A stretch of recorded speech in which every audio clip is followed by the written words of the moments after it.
കെട്ടിയിരിക്കുന്നത്. ഇതിൻ്റെ അപ്പുറത്തോട്ട് വെള്ളം കയറി പോകുന്നുണ്ട്. മണ്ണ് കയറി കടൽ വെള്ളം അടിച്ച് കയറിയിട്ടാണ് വന്ന വഴിയാണ് കാണുന്നത്. അത് റോഡാണ് ഈ കാണുന്നത്. ഈ കാണുന്ന റോഡാണ്.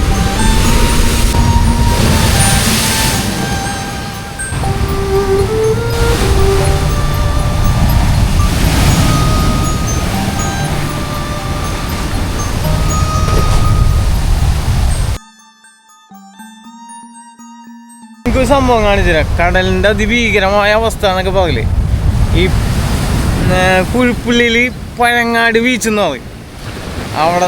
അവിടെയാണ് ഞാനിപ്പോൾ ഉള്ളത്. ചേച്ചിയുടെ വീട്ടിൽ നിൽക്കാൻ വന്നാണ്. കാലത്ത് തന്നെ എൻ്റെ കിളി പാറി നിൽക്കുകയാണ്. എൻ്റെ പൊന്നു കടൽ എന്നൊക്കെ പറഞ്ഞു കഴിഞ്ഞാൽ ഒമ്മാരി കടൽ. ഇതുണ്ട്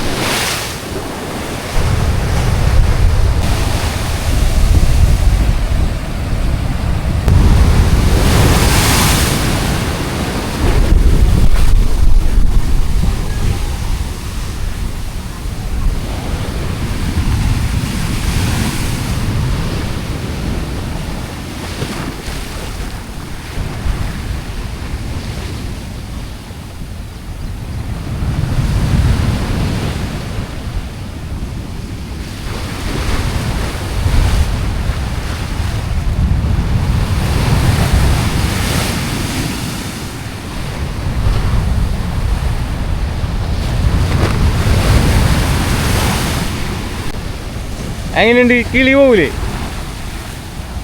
കടൽ കരയിൽ കടിച്ച് കയറിക്കൊണ്ടിരിക്കുന്നു. ഭയങ്കര ഏറ്റവും. പിന്നെ കടൽ ഇന്നലെ തുടങ്ങി ഭയങ്കര ഏറ്റവും എന്നാണ് പറഞ്ഞത്. ഭയങ്കര കടൽ കൂടുതലാണെന്ന് തോന്നിയത്. ഞങ്ങൾക്കിപ്പോൾ പുറത്തോട്ട് പോകാനുള്ളൊരു വഴിയില്ല. ഞങ്ങൾ വന്ന വഴിയാണ് കാണുന്നത്. അവിടെയൊക്കെ വെള്ളം കയറി കണ്ടോ കടൽ നോക്കി. ഇവിടെ അധികം നേരം നിൽക്കണം സേഫ് അല്ല. അപ്പോൾ ഞാൻ വീഡിയോ എടുക്കാൻ വേണ്ടി മാത്രം ഇങ്ങോട്ട് വരാം ഒന്ന് സമ്മതിച്ചാണ് അവർ ഇവിടുത്തെ നാട്ടുകാർ.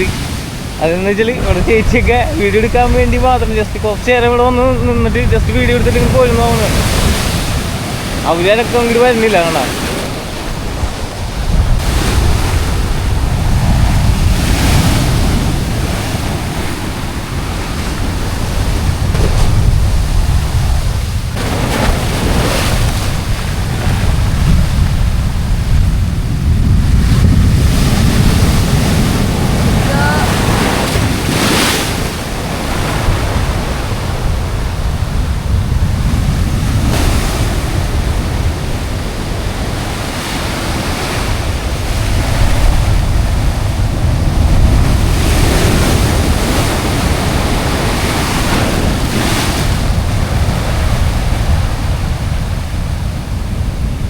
കടൽ ഭിത്തിയൊക്കെ കെട്ടിയിട്ടുണ്ടെങ്കിലും അതൊക്കെ ചാക്കിൽ മണ്ണ് നിറച്ചിട്ടേ അതിൽ മണ്ണ് നിറച്ചിട്ട് ഇങ്ങനെ അറ്റയായിട്ട് ഇങ്ങനെ ഇട്ടേക്കണം. വേണ്ട ഇത് ഇവിടെ കുറച്ച് വീടുകൾ താമസിക്കുന്നുണ്ട്. ആ വീടുകളുടെ സുരക്ഷിതത്തിന് വേണ്ടിയിട്ട് ഇവിടുത്തെ അധികാരികൾ ചെയ്തു കൊടുത്തിട്ടുള്ള താൽക്കാലികം മാത്രമാണ് ഇതിട്ടാ. ഇതും കൂടി ഇല്ലെന്നുണ്ടെങ്കിൽ ഈ കാണുന്ന വെള്ളം കംപ്ലീറ്റ് ഈ വീടുകളുടെ ഉള്ളിലേക്ക് അടിച്ചു കയറും. ഒരു 3-5 വീടുകളുണ്ട്. അപ്പോൾ കടൽ ഇപ്പോൾ ഇന്ന് മാത്രമല്ല പലപ്പോഴും ഇതുപോലെ കടലിൻ്റെ വേലിയേറ്റം കൂടുതലാകുമ്പോൾ വെള്ളം ഇതുപോലെ അടിച്ചു കയറും. അങ്ങനെയാണ് ഈ വീട്ടിൽ ആളില്ല കേട്ടോ. ഈ വീട്ടിൽ താമസക്കാരില്ല. ഇവരൊക്കെ പോയി. കാരണം കണ്ടില്ലേ മണ്ണൊക്കെ കയറി കിടക്കണില്ലേ. വീടിൻ്റെ അകത്തോട്ട് മണ്ണ് കയറി കടൽ വെള്ളം അടിച്ച് കയറിയിട്ടാണ്. അപ്പോൾ ഇതൊക്കെയാണ് ഇവിടുത്തെ അവസ്ഥ. ഞങ്ങൾ വന്ന വഴിയാണ് കാണുന്നത്. അത് റോഡാണ് ഈ കാണുന്നത്. ഈ കാണുന്ന റോഡാണ്. ഈ റോഡിലൊക്കെ വെള്ളം കയറി മണ്ണ് കയറി അടഞ്ഞ് മാത്രല്ല കേട്ടോ. ആ ഏരിയയിലേക്കൊക്കെ വെള്ളം കയറുന്നുണ്ട്. ഇവിടെ കുറച്ച് വീടുകൾ ഇതിനകത്ത് പെട്ടുപോയി.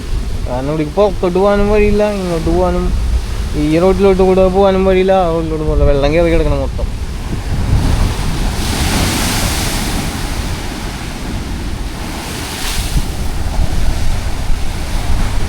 ഇതൊന്നല്ല, ഇതിനപ്പുറത്തായിരുന്നു. ഇത് കുറവണമെന്നാണ് അവർ പറയണത്. എന്നാലും എന്നോട് ഇവിടെ വന്ന് നിൽക്കണം. ഞാനിപ്പോൾ ഈ വീടിൻ്റെ മുകളിലാണ് നിൽക്കണത്. കണ്ട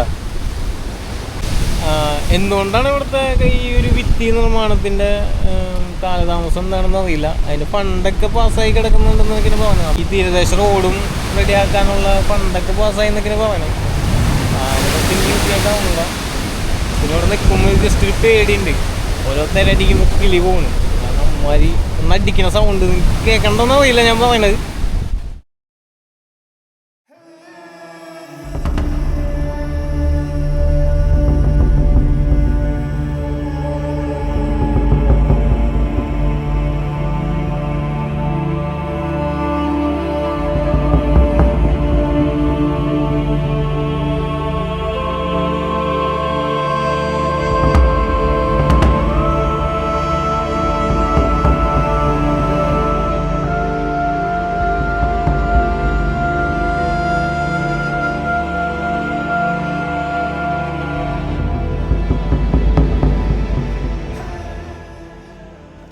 ഞങ്ങൾ ഇവിടെ വന്ന് തുടങ്ങി ചെറുതായിട്ട് മഴയൊക്കെ പെയ്യുന്നുണ്ടായിരുന്നു.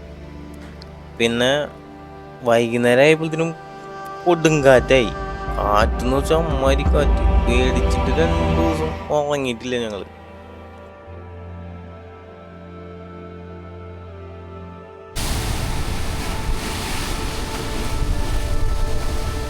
ഈ കടൽ വെള്ളമൊക്കെ ഈ ഭിത്തി താന്ന് ഈ പുറത്തോട്ട് ഈ വീടുകളിലേക്ക് അടിച്ചു കയറാനായിട്ട് അത്ര പെടുന്ന നേരമുണ്ട്. അങ്ങനെ പോയ വീടുകളാണ് കാണുന്നത്. പിന്നുള്ളത് ഈ ഒരു ഒറ്റ ബിൽഡിങ്ങാണ് ഈ പ്രദേശവാസികളുടെ ഏകാശ്രയം. വലിയ വേലിയേറ്റങ്ങളൊക്കെ ഉണ്ടായി കഴിഞ്ഞിട്ടുണ്ടെങ്കിൽ ഇവിടെയാണ് വന്ന് താമസിക്കുക. 2008 ഈ ബിൽഡിങ് ഉദ്ഘാടനം കഴിയുന്നത്. കാസ ഇൻ്റർനാഷണൽ ട്രസ്റ്റാണ് ഈ ഒരു ബിൽഡിങ് നിർമ്മിച്ചു കൊടുത്തിട്ടുള്ളത്. അന്ന് ഇത് വലിയൊരു സംഭവമായിരുന്നു. കാരണം സുനാമി ഒക്കെ കഴിഞ്ഞിരിക്കുന്ന സമയത്തായിരുന്നു.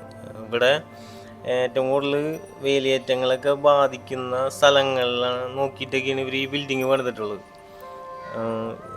എന്തെങ്കിലും ഉൾക്കടലിൽ എന്തെങ്കിലും വേരിയേഷനൊക്കെ ഉണ്ടായി കഴിഞ്ഞിട്ടുണ്ടെങ്കിൽ അത് മുൻകൂട്ടി അറിയാനുള്ള സംവിധാനങ്ങളൊക്കെ ഇവിടെ ഉണ്ടായിരുന്നു. പിന്നീട് കാലക്രമേണ അത് നശിച്ചു പോയി. അത് സംരക്ഷിക്കാനൊന്നും ആരും പിന്നീട് ഈ ഭാഗത്തേക്ക് കണ്ടിട്ടില്ല എന്നാണ് ഇവിടുത്തെ പ്രദേശവാസികൾ പറഞ്ഞിട്ടുള്ളത്. ഈ ഫലകത്തിൽ എഴുതിയിട്ടുള്ള ആളുകളൊന്നും തന്നെ പിന്നീട് ഈ ഭാഗത്തേക്ക് തിരിഞ്ഞു നോക്കിയിട്ടില്ല എന്നുള്ളത് ഈ ഒരു ബിൽഡിങ്ങിൻ്റെ അവസ്ഥ കണ്ടാൽ തന്നെ നമുക്ക് മനസ്സിലാവും. കാരണം ഇന്നിവിടെ ഇതിൻ്റെ അകത്ത് ഇപ്പോഴും ആളുകൾ താമസിക്കുന്നുണ്ട്. ഇപ്പോഴും അതിനകത്ത് പ്രാഥമിക കാര്യങ്ങൾ ചെയ്യാൻ പോലും തന്നെ അതിനകത്ത് സംവിധാനങ്ങളില്ല എന്നുള്ളതാണ്. കാരണം കറണ്ടും ഇല്ല, വെള്ളവും ഇല്ല, യാതൊരു തരത്തിലുള്ള സുരക്ഷാ സംവിധാനങ്ങളും ഇന്ന് ഈ ബിൽഡിങ്ങിനകത്ത് ഇല്ല എന്നുള്ളതാണ്.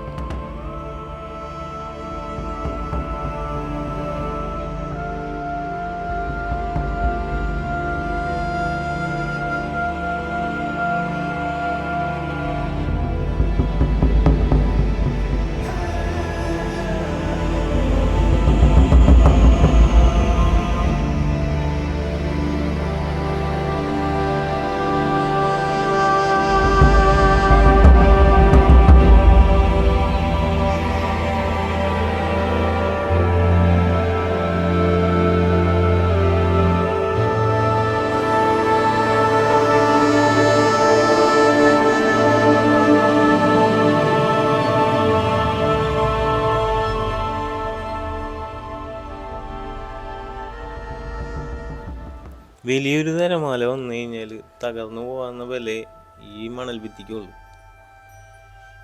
എത്ര നേരത്തിനാണോ ഈ വീടുകളെയും ഈ ഇവിടെ താമസിക്കുന്ന ആളുകളെയൊക്കെ ഈ ഭിത്തി സംരക്ഷിക്കുമെന്ന് അറിയില്ല.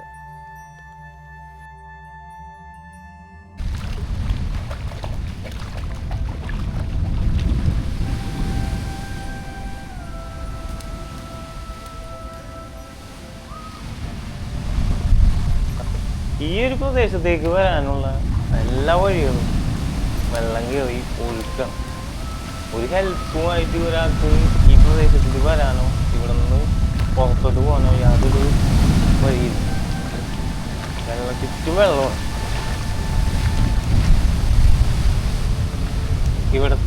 ഇവിടെ താമസിക്കുന്ന ആളുകൾ പോലും ഇവിടെ വന്ന് നിന്ന് നോക്കിയിട്ട് തിരിച്ച് വീട്ടിലോട്ട് പോകുന്നു. കുറച്ച് നേരത്തെ കൂടി കണ്ടു. അപ്പോൾ കുറച്ചു നേരം കൂടി ഞാനിവിടെയൊക്കെ നിന്ന് ഇങ്ങനെ വീഡിയോ ഒക്കെ എടുത്തപ്പോൾ കടല് നമ്മളോട് പറയാതെ പറയുന്ന എന്തൊക്കെയോ ഉണ്ട്. അതെനിക്ക് തോന്നി.